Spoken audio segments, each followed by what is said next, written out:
You may have noticed old mead recipes almost always call for boiling your honey with the water to make mead. Now, I'm not talking about a bochet where you actually caramelize the honey. I'm talking about just boiling it.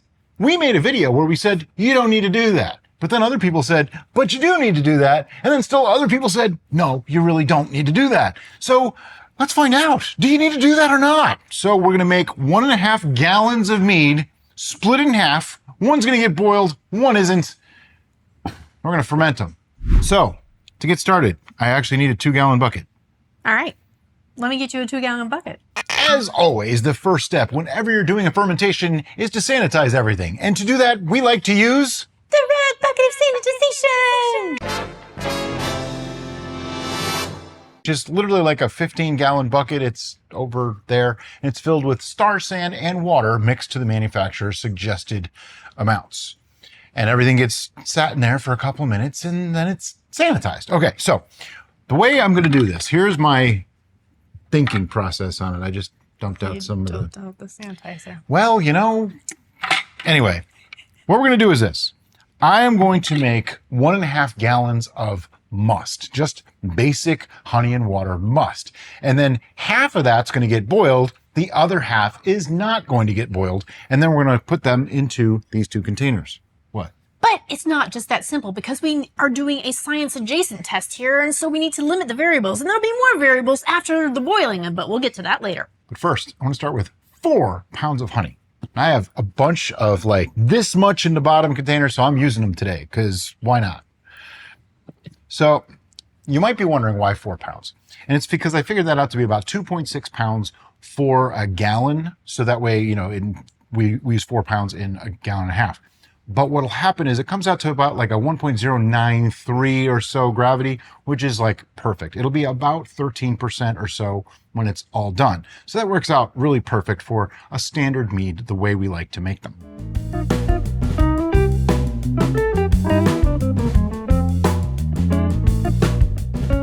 This is my least favorite part of making mead, is this little drip, drip, drip of honey at the end. It's a sticky mess, and that bothers me.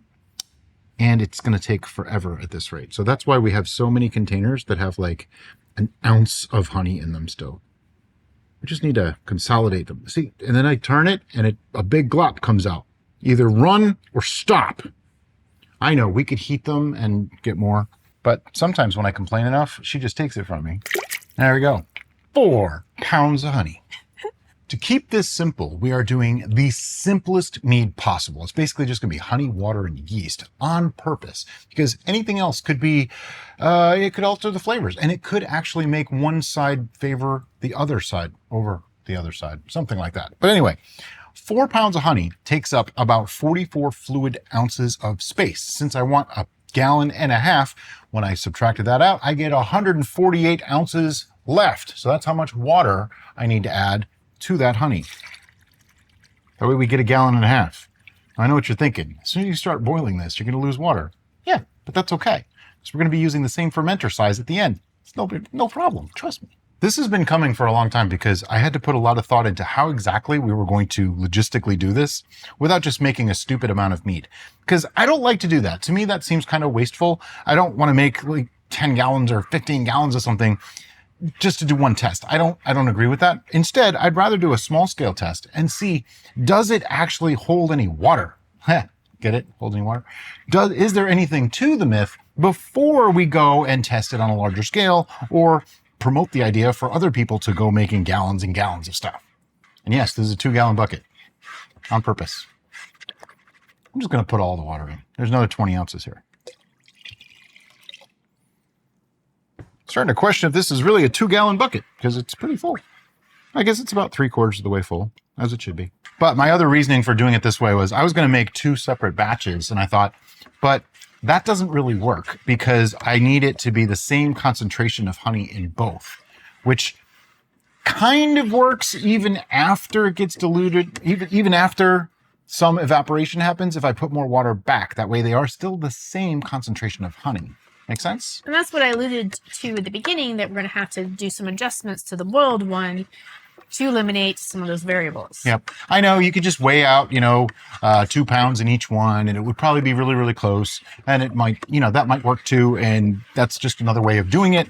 We're just trying to cover all the variables because invariably, every time we do a test, people say, why didn't you do this? Why didn't you do that? Because there's more than one way to do anything. Exactly. That's usually the answer. And sometimes we chose the field expedient method. Anyone who's ever been in the military knows what that means. We chose what worked at the time.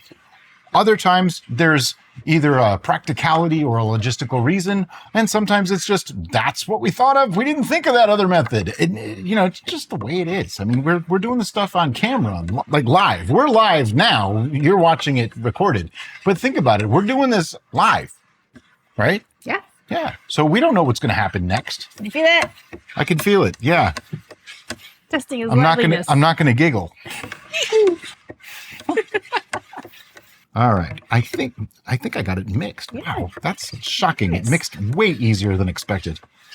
So because we don't have a graduated 2-gallon bucket, are we going to rack back to the pitcher 1 gallon of this so that way we have the same amount, or what is your thought process? What I was going to do is, I can pour it into the pitcher because we can aerate this. Right. We can add oxygen to this. And we'll measure out the 3/4 using this 96 ounces because this is 1.5. Oh, right. This isn't. So we measure out 96, pour it into one of these guys. Then we have 96 ounces left to boil. I just want to really make sure this is mixed because if I don't, then the second half, which is the boil part, actually ends up with more honey. And I don't want that to happen. Yeah, we don't want to mess up our test right from the beginning.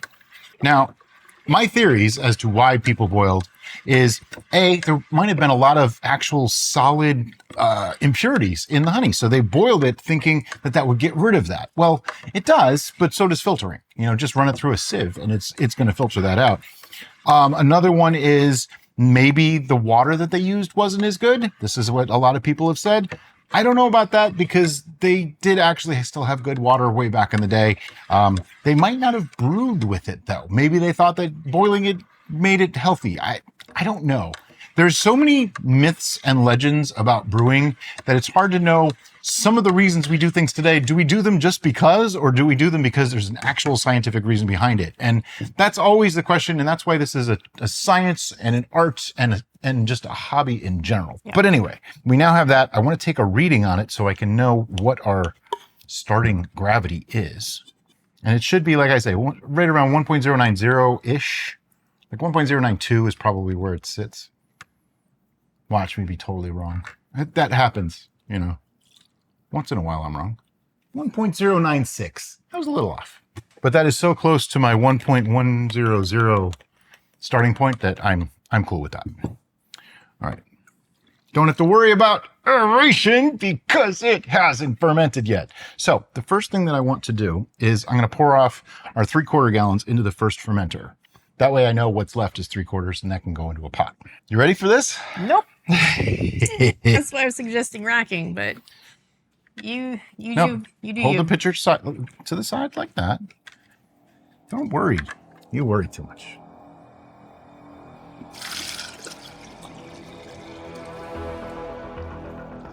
I'm going to probably surpass it so I can pour some out. See? Uh-huh. Oh, almost there. Because it's a lot easier to pour from the pitcher than it is from this guy. Yeah, that had to be past it. All right, so now I just have to pour off a little bit back. See, so much easier. So close! Ta-da! 96 ounces. Okay, so let's take this and put it directly into that fermenter. Get rid of the water that's in it. I just dumped it out. It's not water.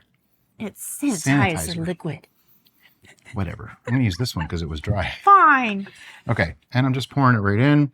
Now, you might think, oh, why shouldn't you siphon that? Well, you can if you want to, but by pouring it roughly like this, I'm getting a little oxygen in there because that is something that we would normally do.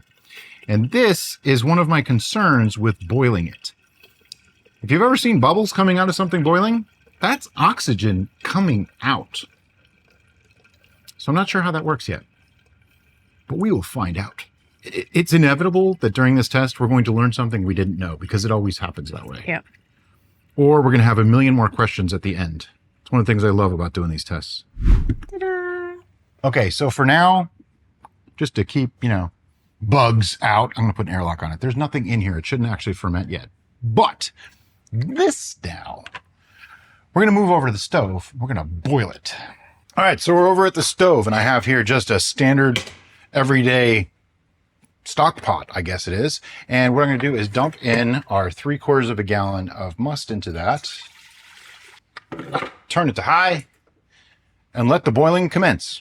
Now, one thing, I am aware that most of those recipes actually call for bringing the water to a boil, then adding the honey. Now, I believe the reasoning behind that is maybe to not scorch the honey, but I don't believe that that is a significant enough change to warrant doing it that way, because it would have made things a lot harder to measure out and be equal. I can't see the honey water burning any easier than pouring honey in and having it go right to the bottom of the pot that's on the burner anyway. So it's probably about equal. Somebody might tell me I'm wrong, and that's okay. I like to learn. So if I am actually wrong about that, let me know. All right, so the whole point behind this is to scum this honey. Now, I took a metal spoon and we sanitized it. Probably didn't even need to sanitize it because, as you can see, there's steam coming off this. What I want to do now, though, is I want to just give this a little stir so that it does not scorch the bottom of the pot. I don't want to burn any of this honey, but it's starting to come up to temperature. It's just about there. Now, I don't think we're going to get much scum at all because this honey was pretty pure. I don't think it really had much impurities in it that are going to burn off.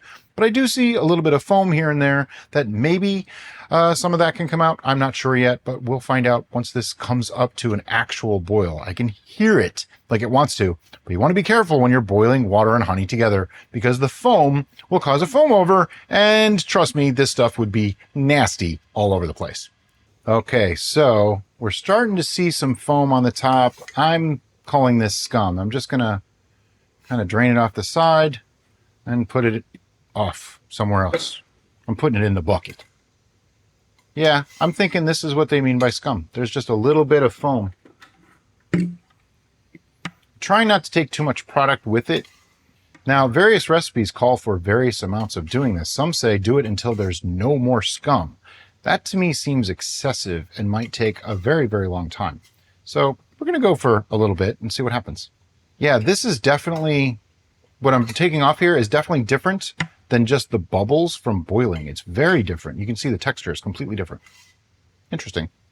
All right, I'll let that go for another minute or two and see what happens. All right, it's been a few more minutes and I have been more or less scumming it as I need to, and just kind of straining it off the top. This stuff is getting darker though. The color of the scum is actually a little browner, and I'm wondering if we're actually starting to bochet this honey. So I'm probably just going to go another couple minutes and then stop because I don't actually want to burn the honey in any way. But as you can see, there is still some coming off the top. I might have pulled an ounce or two of product out so far, but definitely some scum on the top. Okay, so at this point, I've scummed it for about 20, maybe 25 minutes. I'm going to cut the heat and I'm going to drop it into a sink of cold water. What I meant by in the sink full of water is a sink filled with water. Just kind of submerge it in there. I'm going to hold it and just kind of move it around in the water to cool it down. Because if I add yeast to this right now, it's just going to kill the yeast. So we definitely don't want to do that. Time to get out my instant read thermometer, dip it in turbos, which is just right off to the side, and stick it in there and see where we're at. Looking like 123.4, 120, 111 in some spots, 104 in some spots. Okay, just going to give that a few more minutes. I want it to be around 105 or less. All right, down to the appropriate temperature. We have our perfectly de-scummed must. But one thing I want to do now is, it's still slightly on the warm side. It's like 110 degrees Fahrenheit or so. I'm going to pour it into the pitcher. And if you would hold that to the side just slightly for me so that I don't have to spill. We can oxygenate. It's okay. We did on the other one. But what I want to do now is fill it to the 96 ounce mark again, after letting all of this drip out. So we did actually lose, it looks like 78, 88, 96, about 18 ounces worth of water and maybe a little bit of honey. I know some amount probably did get taken out with the scumming action, and that's okay. I'm not too concerned with it. Let me get more water. I'll be right back. So when I went to get the water, Derek had a great suggestion. She said, pour the water into this pot to get all the rest of the sugars that are in there. It's a good idea. So I got 18 ounces of water. Swish it around a little. I don't know how much difference it's really going to make, but hey, you know, waste not, want not. It's your honey. Don't waste it. And I'm going to pour this in. Still need a little bit more. Be right back. Going for precision adjacent. I feel like Austin Powers. Okay. Get rid of this. And now we can put it into our freshly labeled. Look at that. Boiled. Does that one say not boiled? It says nothing because we're going to put the label on this one. That's why there's two of us. Actually, before I pour all this in, let me take some readings here. Oh. Yeah. Take a reading on this and that. Well, actually, that one we already know. Yeah. 1.096. I'm curious, did it change? Because we could have created some non-fermentable sugars. There's a lot of things that can happen here, and I'm unsure what it's really going to be. The non-fermentable sugars will still show up on the density, though. Right. But I removed a tiny, tiny amount of sugars from this, and that's what makes me curious. It's actually... Did we stir this when you added the water, or did it mix enough, you think? Might have mixed enough. Maybe it didn't. It was at 1092, so I mean, it's really, really close, but let's find out. We'll mix it up. Because, you know, if you're going to do it right. Or as right as you can do at the time. All right, let's try this again. Sorry. No, you are correct. Being right often makes more work. All right, you're floating. Yep, it's just the way it goes. Well, there was something to what you said, because now it's at 1.094. I am not changing a thing. That is 2 so points. close.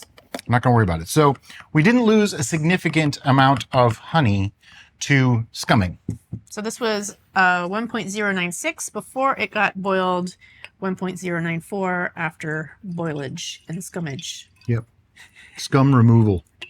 And that's with adding the water back to give us the same volume. Yeah. So that's actually kind of amazing. Yeah. I'm sure had I measured it before I added the water back, it would have been significantly higher gravity.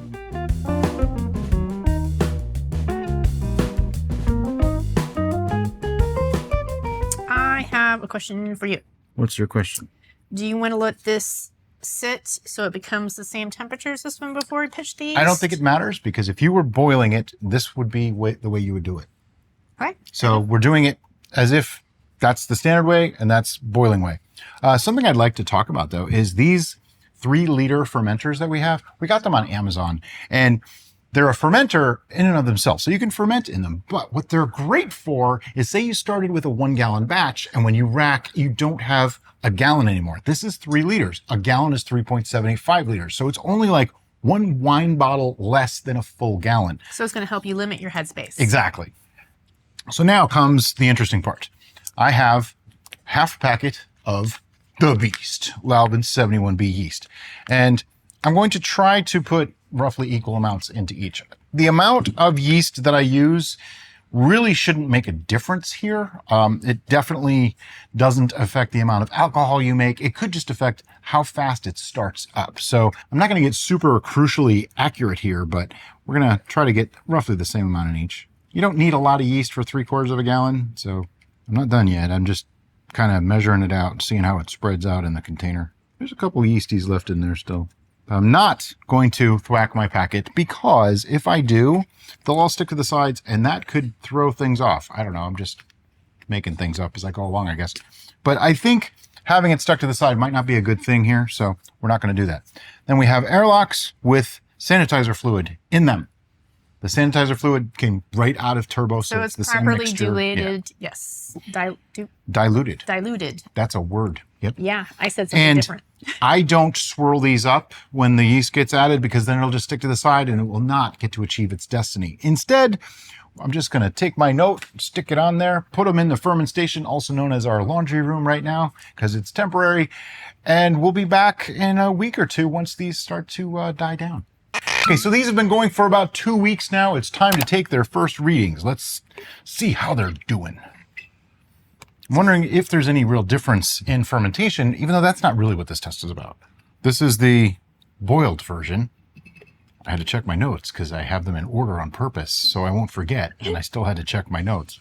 They both look about the same murky level, if you will. They're not clear yet, which means they're probably not done. There's little bubbles coming up, I think. Yeah. They're still active. Yeah, they're still going. They started at 1.096, or no, 1.094 and 1.096 respectively. So, well, they are definitely working. This is at 1.064. So it's moving. It's fermenting. And I am just dumping this right back in because everything was sanitized. But notice I'm barely breaking the surface with it, even though these are fermenting actively. It's very hard to oxidize something that is fermenting actively this way, especially when you put the thing back on and give it a little swirl. I am going to top off these airlocks because They're getting low. Evaporation has caused them to go down lower than I wish them to be. And I'm going to sanitize this stuff all again before we go and test our second vessel. Now on to the no boil.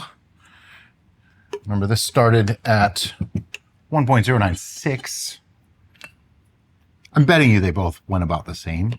I'd be shocked if one of them went a lot faster than the other. Pretty gassy.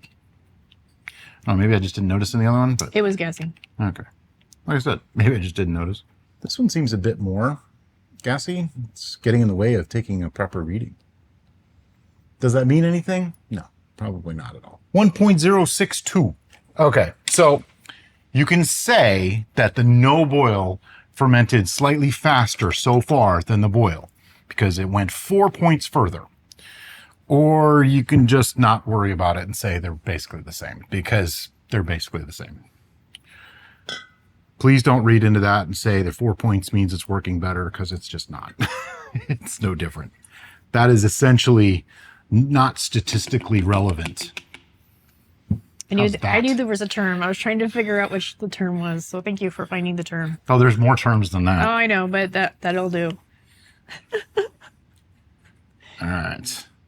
And just gave them both a little swirl just to get some gas in there to displace any oxygen that might have been put in because carbon dioxide is heavier than oxygen, quite a bit so actually too. So it does displace oxygen. I'm going to go sanitize this stuff and I'm going to use my baster to refill my airlocks and we'll see you in a week. Okay, it's been another week. Time to take some more readings. We have sanitized equipment. We have Boiled. Had to check, you know. God, always good to know what you're talking about. And they were both pretty much the same last time. They were within 2 points of each other. Doesn't really mean much. It's pretty gassy. Now, gassy doesn't mean that it's still fermenting. It means that fermentation has occurred. It might just not have degassed yet. Any number of factors. So don't take that as, oh, it's definitely fermenting. It means it fermented at some point in the near past. That's all it means. And it did ferment some. It's down to 1.052. So they're going a little on the slow side. That's okay. We don't mind taking it slow. It's only 2 weeks. That's the thing. These are only like 2 to 3 weeks old already. It's okay. 3 weeks. I'm going to tip. Yeah, I should tip. When you tip, you pour much more carefully, meaning like you're not oxidizing. But it's not a super big problem at this point because it's still fermenting. Now we want to clean these things off in turbos, and then we'll check the other one. On to non-boiled. No boil. NB. Still quite gassy, just like the other one. Roughly the same color, same opacity, you might say. Or lack thereof. Or lack thereof is a better way to say it. Which would make them the same opacity. Yeah. And, well, looks like they've caught up to each other. Yeah, they're both the same now, 1.052. So it could be said that the boiled version has fermented slightly faster, but please don't say that because it's only 2 points different. It really doesn't matter. Now, we'll see if that trend continues. Then it might be statistically relevant. But for now, I'll put the airlock back on, put my notes back on, goes back into fermentation. See you in another week. All right, it's been one more week, and we might be calling it today, but we're not sure yet because we have to take a reading to find out. When last we left these, They were at 1.062 and 1.052. Now that to me is a very big difference in the way they would taste if we were to taste them. So that worries me slightly. Which is this one? This is no boil? That's no boil. Okay. They were actually both 1052. Oh, they were. They were. I read them wrong. Sorry. I'm not going to recant that. I'm just going to say I messed up. Okay, so there's two of us. They were both 1.052. So hopefully, if they're both the same today and they've gone down enough, we might actually taste them and see how they're doing. Looks like it went down significantly. Still super gassy. Yeah. They're both still fermenting. Right. They're both really cloudy. They're both really gassy. I can see little bubbles coming up still. So we are not complete with the fermentation process. That's why Brian gave you that long list of caveats. It's crazy gassy. Yeah, it's also still really, really high on the specific gravity scale. All right. How far did it go down, though, from last time? That's the question. I'm having trouble reading it because there's so much foam. You don't fear the foam, but you can curse the foam because it gets in the way of readings. 1.034. Okay. So it's still doing its thing. It's just taking its time. I think we can probably still do what I said. Oh, okay. We'll see. Okay, so I'm going to pour the sample back in. If we're going to do what you said, do you want to pour it back in or do you want to pour it in glasses? We need to mark the glasses. So much stuff to do. We'll be right back. Which way do you want to do it? Mark is boil or no boil? No boil. Okay. You heard that. The mark is no boil. So to help with our tape transparency issue, I'm actually making a square of tape. And then I'm ripping that square into 4 pieces and layering it 4 times. Is that obnoxious? Yes. But it is the way of the Derica. And we decided what we're going to do is just put a mark, just a little dot on the no boil. And hopefully that will stay because a Sharpie might have been better. But you can see a Sharpie through it. Okay. I'm trying to make it so that you can't see it. You can't see it at all. That's beautiful. Fantastic. All right. So, now do it 3 more times. Yeah. And we'll be back. Remember this. Marks are no. So that's that side. Okay. No boil. And these are the not marked ones. So I'm just going to fill these. Boil. But we haven't taken this reading yet. I know. We're jumping the gun. It's all right. This is very cloudy. And, you might be thinking, why are you guys drinking this so early? Because here's the thing. It's been going for a while. And we'd like to get some sort of a finalization on it. Because also, we prefer to have sweet mead. Yep. And because we boiled the honey in one and we didn't boil the honey in the other, if we drink it while it's still sweet, we won't have an additional variable of back sweetening. Because then would we back sweeten with boiled and non-boiled? Like, that's just too complicated. It does. There was a lot of variables that we tried to filter out. So we figured instead, let's make it a constant. So the constant is that they're not actually completely done yet. Does that make sense? No, that needs to be sanitized. These all need to be sanitized. Okay, so now on to the boiled version. Get out any extraneous star sand solution. I like this test though, because this is something that's troubled me for quite some time. I don't think I've ever actually boiled honey for a mead intentionally like that. And we honestly had no answer to that question. I mean, hey, if it makes a better mead, I'll do it. Maybe not every time. Because I still feel like on the exotic stuff, you're going to lose something. Okay, this feels like it's a little bit... It seems like it's less gassy. It's less gassy. It's also higher gravity. Yeah, it's 1.038. Okay, that's interesting. I don't know how statistically relevant that is or important that is, but it is a difference. Because it's 4 points difference. And it's less gassy. Is it possible that the boiled one is actually starting to stop fermentation? Is there, it's a question, something about the boiling process that kills off maybe some nutrients in the honey that the yeast like? Right, because we know honey in general is low nutrient as far as yeasts are concerned. Generally speaking, yes. And we didn't add anything. We just on purpose. We wanted to have a standard. Yeah. Okay. All right. So let's move these to the side. I feel like those numbers, even though that they're different, they're close enough. They're close enough that it shouldn't be 4 points difference at this rate. I don't think is going to make that much change. And remember, when we're talking about points, it's not a full of the right side of the decimal point. It's any of those 4 numbers. Oh yeah, it's 0.004 difference. Yeah.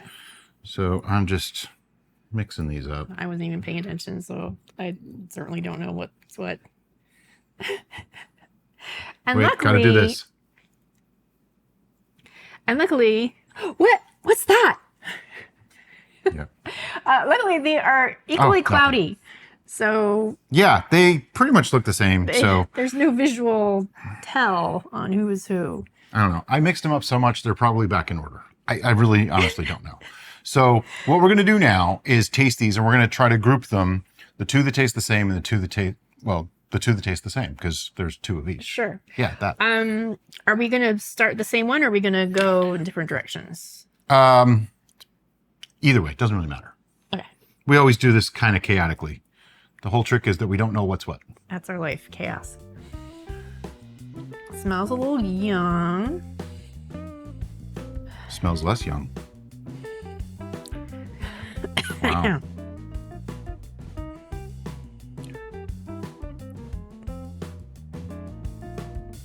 I have an outlier.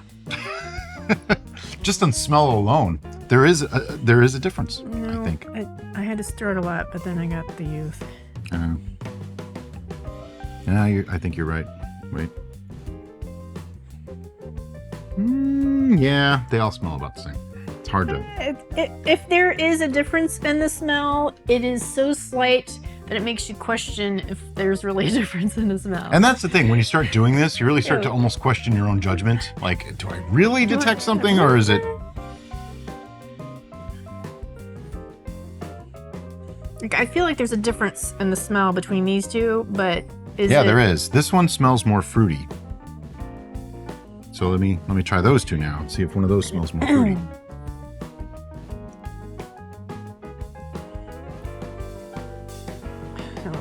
This one smells more fruity to me. So this one, that one in your right hand. Yes. This one goes over. Oh, you have a different? This is the fun part. Trying to get us to agree on something. Okay, is this the? That's the fruity one. Okay, I think those 2 to me. Really? Let's see. We haven't even tasted it yet. Oh, it's really. It's really These 2 do smell close. the same to me. It's close. Because then that one. And these 2 smell just like the other 2. Yeah. There's really no difference. So all that to come back to. I thought there was a difference. There's really, there's nothing. All right, you ready to taste something? It's a loaded question. Oh. It's very sweet, obviously, but it's nice. No off flavor. No weird balancing to worry about on this. It's actually quite nice. It has a nice complexity. What honey did we use? Honey. We used honey. Probably Kirkland. Now, there is something to be said here that the sweetness may mask any real differences, but that's something to talk about.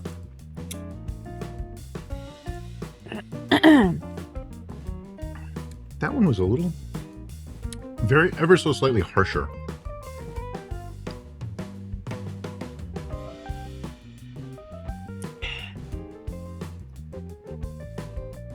I feel like those 2 are very similar.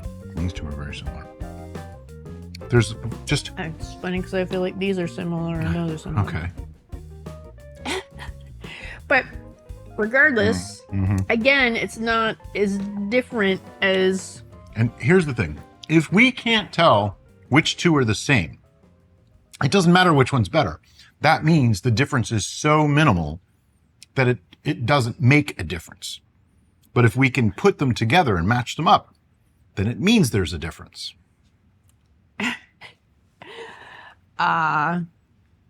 Normally I'm pretty good at... What if we put those two together and these two together? Tell me what you think of that. I will just say this. This is possibly the closest tasting we've ever done, as far as them all tasting roughly the same.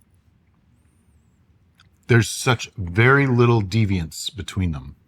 Yeah. Do you agree with these two and these two? Or does it even matter? It's almost like it doesn't matter. It's so close, and I was swishing rather vigorously. I apologize because I know that annoys some people. Because in some of them I was getting almost a lemony note. Mm-hmm.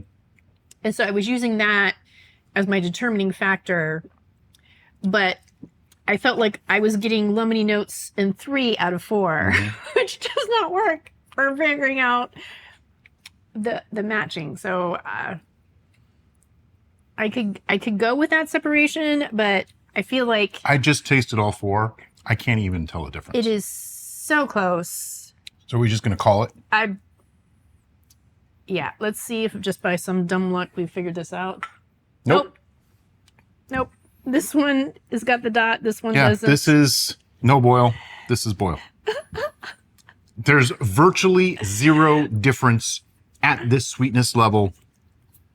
Now, there's going to be a part 2 to this video. Yeah. It's going to happen in several months because what we notice is this is going very slowly and we want to give it time because that's the next question. What happens over time? Now, before anybody freaks out and says, oh, you drank that super sweet. Yeah, we've sweetened stuff to 1034 and 1038 before. Yeah. I would drink it exactly like this is. It's actually a lovely really nice. mead. It has a great complexity. So whatever honey, if it was Kirkland, you go It's Kirkland. like maybe 9%-ish or so, somewhere like that. So this is wonderful as it is right now. But what we're going to do is we're going to rack these. I know they're not done. We're going to rack them and let them finish fermenting really, really slowly. Why are we racking them? Because we need those fermenters. So that's partially why we're doing this. So we're going to rack these into our tall half-gallon vessels. So that way we're minimizing headroom because we don't want that to be something that might affect the flavor. And once we are satisfied with their fermentation process, or they've said, you know what, I'm done. Yeah. Then we're going to go ahead and do a final tasting on those, and that will be shown on the tasting room. Yep. And when that's available, It'll be in a few months. I will make sure to link that video in the description of this video. And that's a quick thing I want to say. I try to link as much information as possible in the description of all our videos. So if there's suggested viewings of things that we've mentioned in each video, it's always in the description. So anything you need is probably in the description. Yeah, check the description. That's what she's trying to say is it's probably in the description. So if you're not sure, check the description because it's probably in the description. I know if you watch on TV, that's more difficult.